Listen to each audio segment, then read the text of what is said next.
You wanted the best. You've got the best podcast. The hottest podcast in the world. The Chris Voss Show. The preeminent podcast with guests so smart you may experience serious brain bleed. Get ready. Strap yourself in. Keep your hands, arms, and legs inside the vehicle at all times, because you're about to go on a monster education roller coaster with your brain.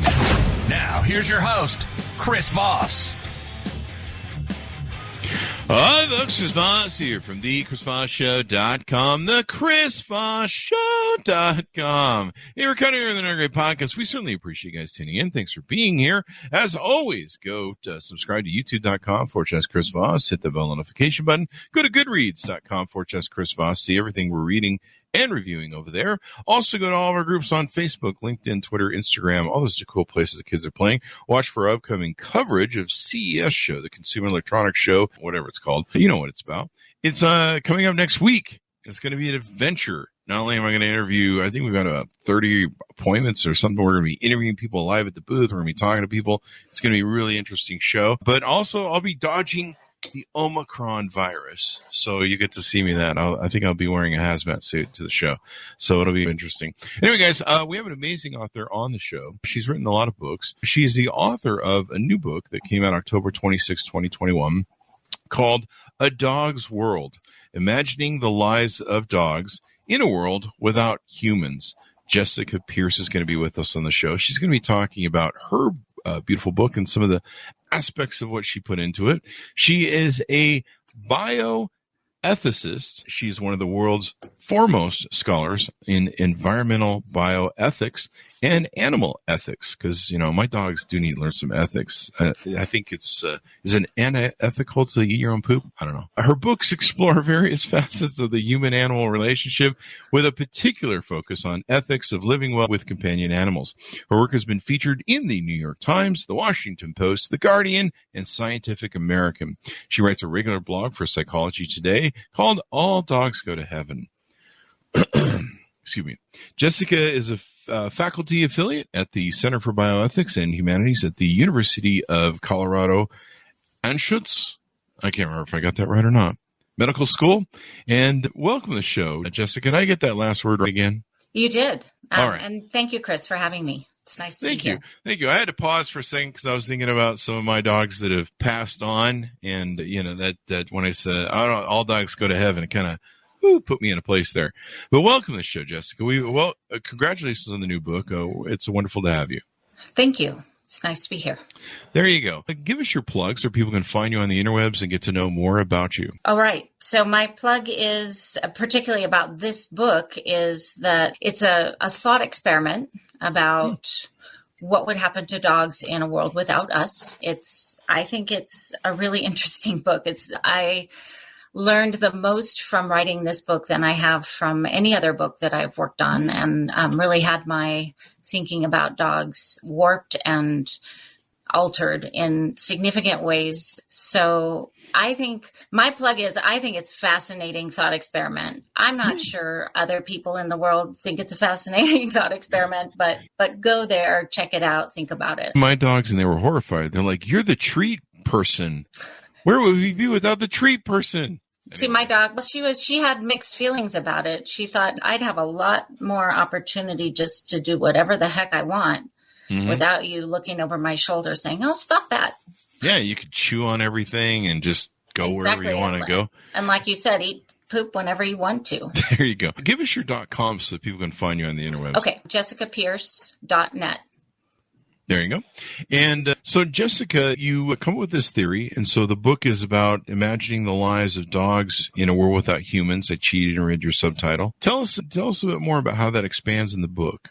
So, yeah, I can tell you a little bit about what motivated the book for me and Mark. This was our fourth book together. And throughout the books that we've worked on and a couple of books that I've worked on myself, I've really thought hard and long about the question of what it means to live ethically with companion animals. And often when you think of animal ethics or like animal welfare and advocacy, you think of animals in agriculture or animals in labs, these animals who are really very obviously have welfare challenges. And you don't think about pets because you think, oh, they're pampered. They have these soft beds and they get a bowl of kibble every morning and every night, and they don't really have to do anything. They have easy lives. And I have felt that's not necessarily the case.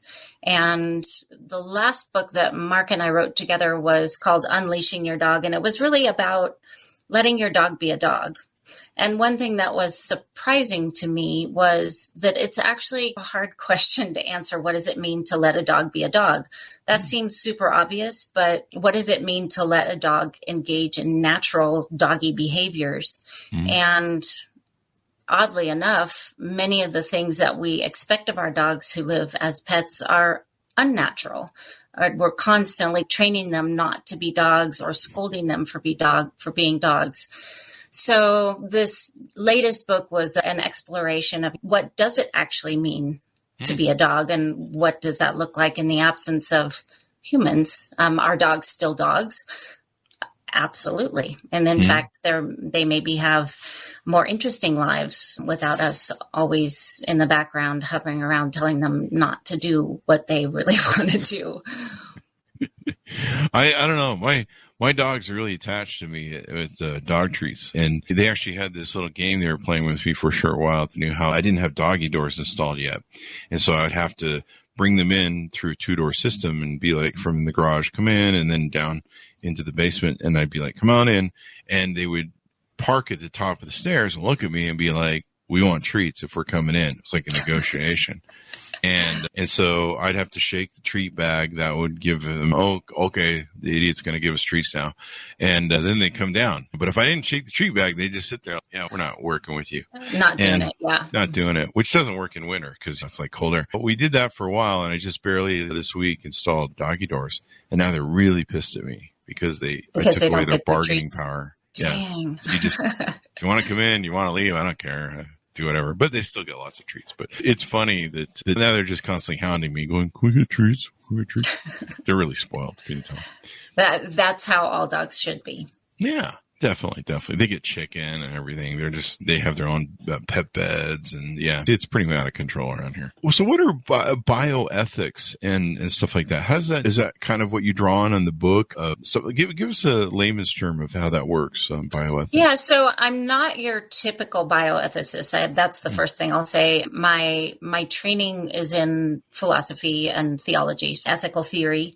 And most people in bioethics do medical. And I did actually earlier in my career teach at a medical school. And I thought about ethical issues in human health and medicine, the sort of intersection of the medical system and the humanistic disciplines of philosophy and theology and law and so forth. And I switched into thinking about animals in the way I do when I had a dog. You were talking about this at the beginning. I had a dog who was nearing the end of life, and I was having to make decisions about quality of life and prolonging life and euthanasia. And I'm like, the issues that I'm facing with Odie are exactly the same issues that medical ethicists are dealing with in the healthcare system with patients who are nearing the end of life and family members who are facing these decisions. But there was just a lot less conversation about making these decisions and navigating this terrain with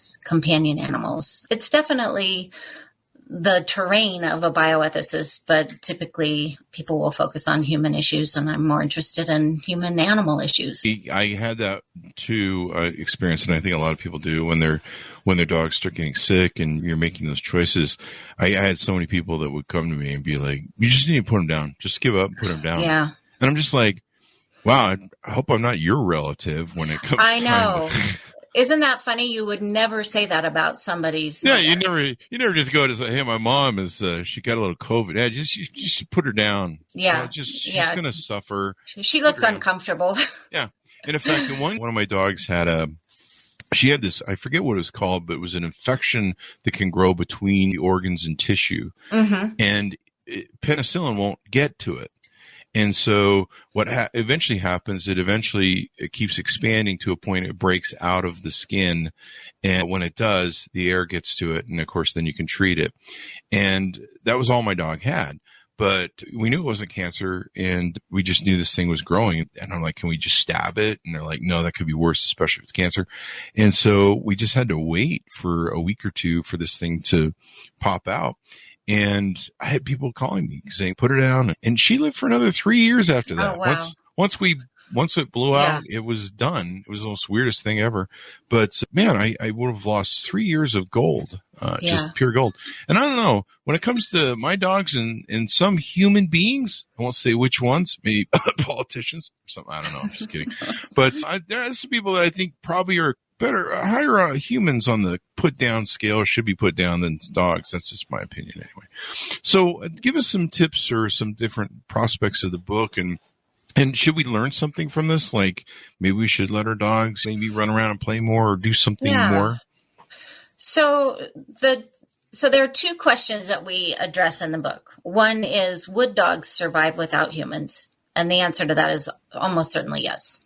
Mm-hmm. Most dogs would survive. There would be a rough transition period, assuming there's some all-inclusive rapture and every human disappears tomorrow. Even dogs who don't live as pet dogs rely on us for food resources in the form of garbage or handouts or feces. And so the transition would be rough. One thing that always surprises people when I say this, and it surprised me when I first heard it, is that of the billion or so dogs on the planet, which take a moment to let that sink in. That's a lot of dogs. That's a lot of dog poop scooping. That's a lot of the billion or so dogs on the planet. Only about 20% of those live as pets. Oh, wow. So dogs are already living on their own. And one of the things that really irks me is when people say, oh, they need people. Dogs are our shadow and can't survive without our love and our companionship. And it's just not true. They can, and they do. And in many ways, they'd be better off, which is sad to think about. And then the other thing that we explored in the book, which really we give more attention to, is what would happen to dogs over time? What would the evolutionary trajectory look? And this is purely speculation, but what would they eat if dogs don't have kibble or human garbage? How would they hunt for larger prey like deer, in which case they would have to form packs? Or would they eat little stuff? And what would they look like? Right now, there's extreme morphological diversity. In other words, there are extreme physical types. If you think of a Maltipoo, little tiny 2-pound dog versus an Irish Wolfhound who wouldn't fit in the back of a huge SUV, would dogs become large or would they become tiny? Would it depend on the ecosystem that they're trying to survive in? What would happen to Huskies in Phoenix? What would happen to Chihuahuas in Juneau, Alaska? And so it's a speculation about what they would look like, what they would eat, how they would manage to reproduce without our help, which I think the answer to that pretty happily. Yeah, I think they know how to do that. And then what would happen to their inner lives, their cognitive and emotional lives? There are some interesting things about dogs that are unique to dogs as the only domesticated canid that we share the planet with. For example, dogs have specialized facial musculature that allows them to very successfully solicit attention or beg for food. It's called puppy dog eyes. You've seen it.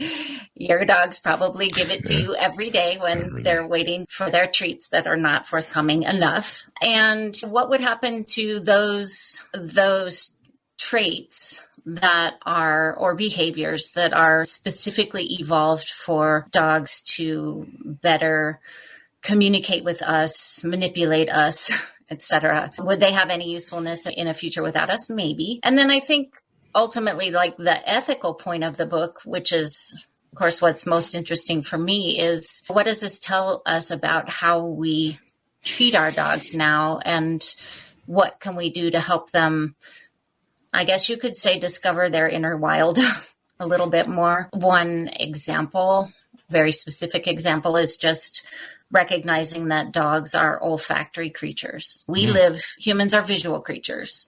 So visual stimuli is really important to us, but for dogs, it's olfactory stimuli. So when you take your dog for a walk, for God's sake, let your dog sniff. And let your dog sniff what your dog is interested in sniffing, not what you think might be interesting to sniff, which is going to be really probably boring to your dog. And just give them the time and space to be a dog, in as much as that's possible within this very constrained environment that we expect pet dogs to live in. So I'm being a bad dog owner if I don't let my dog do whatever she wants when she wants to go sniffing. And within reason. It's hard though, because it's illegal to let your dog be free as much as they would like to be in many places. You can't have your dog off leash, or you can, or you'll get a ticket, or you'll get some irate other dog walker yelling at you. So it's really a balancing of what dogs need with what's possible, given the constraints of our culture. Yeah, I have huskies. You can't trust them off leash, too. No. And they are, the kennel that we used to take our dog Odie to, she would not take huskies because they were so good at escaping. Really? Oh, yeah, that's right. Yeah, they're any fence they could get out of, and they want to be free. Yeah. Can't blame them. They're like me. That's why I stayed single all these years. I'll climb any fence to get away. So this is pretty interesting. I know that since I love Siberian Huskies, and I've had 4 of them now, and I know that I think they're the closest thing to wolves or wild dogs, to my understanding. You're the professor, so I'll defer to you. They learned over time, they're like, hey, man, we can get some pretty consistent stuff from these idiots over here, these human beings, rather than just wandering around the wild fighting over stuff. Let's work with these people, because they're dumb and they're big, but they have treats. They have good food. Yeah. And they've done all the work to get it ready for us. So I think your question's loaded. There are a couple of things in there.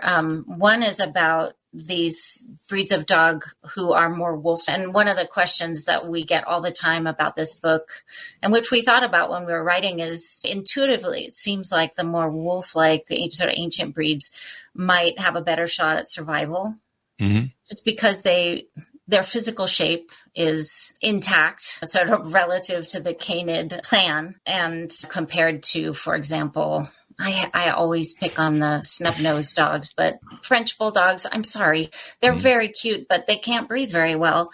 And that's going to be a problem in the future if humans aren't around to assist. And so I think the wolf-like breeds, it's quite possible that they would have an edge up on other types of dogs in the survival game. You guys are going to make it when the apocalypse hits, which is soon, evidently, according to... And one of the things that we do in the book that was entertaining for us was we talk about doomsday prepping for our dogs. There are 2 things: doomsday prepping for our dogs, assuming we're still around, stockpiling a lot of kibble, but doomsday prepping our dogs. So if you knew you weren't going to be here in a year, would you start your dog on a physical exercise regimen and make your dog go out and do some hunting on her own to hone her skills and get tough, and make her stay out in the cold for a little while so that she would develop some, resilience? Or do we just let them be pampered and hope for the best? I have this apocalyptic vision of like roving bands of Pomeranians. Yeah, I know. Which is truly terrifying, honestly. Sure. Yeah. And that's one of the things that really became clear in the book is you can't make any assumptions about who's going to survive. And Pomeranians might do quite well. Yeah, you never know. They're tenacious little creatures. Yeah, they can get the small little animals, and they're just or live on grasshoppers. That'll just bark them to death. That's usually they're about to die whenever they get around one. I'm like, I don't know how people live with those things. I love dogs, but I don't like barky dogs. That's where the line gets drawn with me. But no, my huskies, they're always out hunting. My first husky was a granddaughter of an Iditarod racer from Alaska, and she was really purebred. She had like her papers and everything, and she loved to be out in the cold. Like the colder it would get, and the deeper the snow would get, the more she wouldn't come in. And she was a hunter, and I was just in her world pretty much. That's how our relationship was. And, but yeah, I imagine some dogs would definitely have a hard time. Part of all the inbreeding of how they made a lot of some of these things, like you said, the snub-nosed bulldogs. I feel sorry for some of those dogs sometimes. Some people love them, but clearly, and some of them have higher genetic defects or cancer from the genetic defects than other dogs, or have different issues like hip dysplasia and stuff. Yeah, and that's, what one of the chapters in the book is called Gains and Losses, and we made a table of all the things that dogs have to gain and lose by humans disappearing. And perhaps not surprisingly, the gains column was much longer and more robust. And one of the things that dogs definitely have to gain by us disappearing is that there would no longer be this kind of insane deliberate breeding of dogs who have maladaptive traits, who suffer, not only may not be able to survive, but who suffer now every day a diminished lifestyle. I know it makes people angry when I say that, but I do think that it's wrong to deliberately introduce those traits or promote them when we have a choice not to. Yeah, they clearly can't breathe. I know I probably lost the bulldog crowd here, but maybe a small thing. Yeah, I have some friends they live next door to a couple who has a bulldog, and the dog can't go for walks more than 15 minutes. They have a stroller for the dog because the dog literally is not allowed to walk more than 15 minutes a day because of breathing difficulties, and has had several surgeries already at a year old. And wow. It's sad. That's not to say that any dog couldn't have issues like that. I must admit that I have a stroller for my dog because she has a dislocated, and she loves it.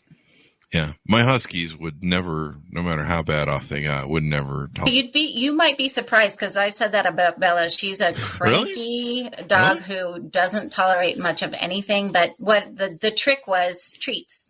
The first time I got the stroller out, I put a ton of treats in there, and she jumped in, and she was a little freaked out. But then I just started feeding her treats, and now she actually goes in there even when we're not going for a walk. Just she's like, I'm going to get some free treats. I know that one thing that my dogs would love for me to be gone for is I'm always kicking them out of the bed, or at least moving them when I go to bed, because I'm like, get out of my way. This is my bed. And they're just like, no, it's our bed. We were here first. I'm like, no, it's my bed. I'm big enough. I'll crush you. So you must move. But yeah, they're never happy. They're like, hey man, we've been here for hours, man. This is our bed. We're always here. But what are some other tidbits and aspects that you can tease out about the book? Let's see. We've talked about doomsday prepping, and we've talked about gains and losses. I'm not doing doomsday prepping. If the world's going to hell, I'm sorry, man. I'm not taking them with me. No, but should you get them ready for it? I don't know, man. Maybe yours already. We're all going out. And that's the thing. Yeah, I guess it depends on the doomsday, right? It does. Although it seems like an asteroid. Pretty tenuous place right now. Yeah. So yeah, we talked about morphology and feeding ecology, and one of the phrases that I like from the book is imagining a world of dog possibilities, and just that the human and dog relationship, even though it's wonderful, and I have a bond with my dog that's very special, but it's not a dog's purpose to be our pet necessarily. There are a lot of things that dogs can be, even in the world now. And I used to think that feral and free-ranging dogs were unfortunate because they didn't have a human home. And I really have changed my thinking about that. The main research base that we used for this book was the research on free-ranging dogs, which is fascinating. And it's not something that dog owners typically read. We read stuff on dog cognition and studies that were done in dog cognition labs, which are interesting too. But it's really different to look at the behavior of free-ranging dogs. And just to take two little examples. One is the role of fathers in parenting. It's often said, male dogs don't engage in parenting behavior, but that's not actually true. They don't engage in parenting behavior in captive settings because we don't let them. Wow. It's not set up. Breeding of dogs is not set up in such a way that fathers have any opportunity to participate. But in studies of free-ranging dogs, there is a role for fathers, at least in some studies. Fathers will help get food. They'll help protect the babies, and not only fathers, but aunts and uncles and other what you would call in the scientific literature alloparents. And I think that's pretty interesting. And another interesting tidbit from the research on feral and free-ranging dogs is home range size. A pet dog who has a little backyard is pretty lucky, but free-ranging dogs would have a home range anywhere from, some are as small as half an acre. Some have a home range as large as 7,000 acres. Yeah. So under naturalistic conditions, a dog would cover a lot of ground, and it gives you an awareness of how tightly constrained their physical and social worlds are under our management. Yeah. My huskies, when they would escape, they would be caught 2 or 3 miles away. Yeah. One time, Shadow, the wolf, she was caught going down the freeway at 2 a.m. in the morning. Oh, wow. Going down the freeway. Guy pulled over, thankfully, and picked her up off the freeway. But yeah, she just, I don't know, she wanted the express lane, so she was going somewhere fast. Yeah, that's good. I'm glad she caught that. That's a husky for you. But yeah, it's interesting to me, and maybe we should let our dogs, and maybe the good lesson in the book is that we should let our dogs revel more in dogdom and let them really enjoy their stuff. And I see a lot of people, they take their dogs for a walk and they're like, go pee and get down, and they're barking at them and drag them back in the house. Yeah. And it's, that's a horrible interaction with your dog. Yeah, it's not very fun for the dog. Yeah, and even something as simple as walking, I've been trying to rethink the language even, because dogs are canids are cursorial mammals, which means that they run. The walking pace is not preferred pace of the canid. Neither is walking in a straight line, which is what we do when we walk them on a leash. For dogs, that's pretty frustrating. They want to zigzag around and go follow their noses and stop and start. And so finding ways to exercise them that let them engage in those more interesting forms of physical movement is something that's not too hard to do. I mean, some people call it free choice walking, and it's funny to watch. They'll follow their dog. I do that too.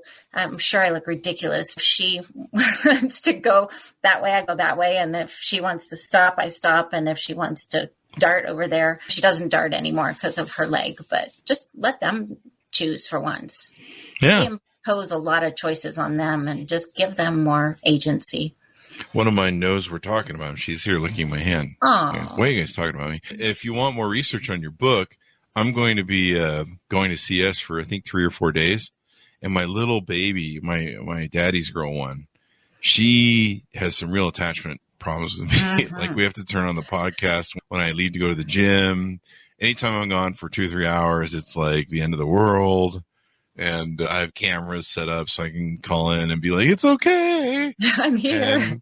And that's just for an hour. And so we're going to go 4 days. So it's going to be really interesting. That's going to be hard. Yeah. And they like everybody, but it's just not daddy. We'll see how that goes. They're going to get a taste of your book, basically. I hope it goes well for them. It goes for me, too. Hopefully I don't come back to something torn into shreds, which... Well, you might. That's the price you pay. That's the price I pay. They're pretty good. The other thing is, I know I get yelled at a lot, too. My one puppy will come into the bathroom and be like, you taught us that you're not supposed to do this in the house, and you're a hypocrite. That's the big thing. Isn't that funny? We totally are. Yeah. And there are some rules that we make that I'm sure seem completely arbitrary, like don't take food off the table or the counter. Like, we do it. Yeah, but you can. Why aren't we allowed to do that? And why don't we get to be on the couch? And I don't know. Maybe my dog's pretty spoiled. She gets to do all these things. Maybe your next book should be on discrimination and non-inclusivity in dog-human world. It actually sort of is. Oh, really? Okay. It's about living ethically with dogs in the context of this pet-human relationship. And taking up things like, I don't know, is it ethical for your dog to eat poop? I don't go out and overwatch them, but if I catch them, that would be bad. I'd be like, yeah, nope. Maybe not unethical, maybe just gross. Yeah, I don't know what they're you. doing out there. It's a pretty big yard. Yeah. So it's just, as long as they don't do that in the house, like bring it in the house and be like, hey, this is great. Yeah. Which they've done from every couple of years, something like that will happen where someone will bring one in and you're like, no, we're not doing this. But we have a bone problem with bones because they give them like marrow bones and stuff like that. They'll bring the marrow bone in the house and you're just like, no, that's nasty. Get it outside. Yeah. But maybe I'm just being unethical. Or maybe they are. Yeah. Something like that. I'll call my attorney and work it out. Yeah, I think you ought to work this out. They have their own attorneys and their own podcast too. Oh, that's great. Yeah, I like that. Yeah, in this new book, I use a phrase. I didn't come up with it. I think it is from a veterinarian named Karen Overall, but she talks about negotiated settlements with our dogs, which is basically what living with a dog is, that we just have to figure out the compromises that work because their natural behaviors are very different from our preferred natural behaviors, but we can't just ask them not to do anything that they feel highly motivated to do. There you go. So I didn't know I was extorting him, training him all this time, where I'm like sit and roll over and play dead and all those other things. Has that been extortion on my part where I've been some sort of form of... It could be seen in that way. It could be also them manipulating you and training you. See, now we have it. Engage in the trained dog. behaviors. They are not. Yeah, that's I don't think we give them enough credit for. They really have more control over the situations than we like to think, because we're very self-centered. We just let this idiot think he's in control. Like, we just let him. We're just playing along with him. I get that a lot. I'll put up a video on Facebook and people know how crazy I am about my dogs, and I'll be like, yeah, look, I'm controlling my dogs. And they'll be like, no, we're pretty sure they're running the game on you, buddy. So there you go. Anything more you want to touch on your book before we go out? I don't think so. We've covered a lot of ground. Yeah, definitely. Definitely a lot of dog ground. So give us your plugs before we go out so people can look you up on the internet, all your .coms. Yeah, sure. So my website is Jessica Pierce. It's my name, Jessicapierce.net. And there's contact info on the website. And I have then the Psychology Today blog, which is All Dogs Go to Heaven. That's pretty easy, just to Google Psychology Today, All Dogs Go to Heaven, Jessica Pierce, and you'll get right to it. And you'll see that I've been quite lazy. No, it's not lazy. I've been quite distracted in the past years. More blogs are coming. There you go. There you go. I think all the dogs are going to heaven, and I think we all know where the humans are going. That's how it's going to all turn out in the end. Jessica, it's been wonderful to have you on the show. Thank you for coming by and sharing all this wonderful stuff with us. Thanks, Chris. It was nice talking to you. There you go. And to my audience, order the book, A Dog's World, Imagining the Lives of Dogs Imagining the Lives of Dogs in a World Without Humans. And if I catch my dogs reading it, I'll know I'm screwed. The books, you can check it out and read all the good stuff because, I don't know, I love my dogs. And the one thing I do know is a rule of life, the more I get to know people, the more I like dogs. So go to goodreads.com/Chris Voss. Go to youtube.com, Chris Voss. See all the wonderful things we're doing over there. All the groups, Facebook, LinkedIn, Twitter, and Instagram. Thanks for tuning in. Be good to each other. Stay safe. And we'll see you guys next time.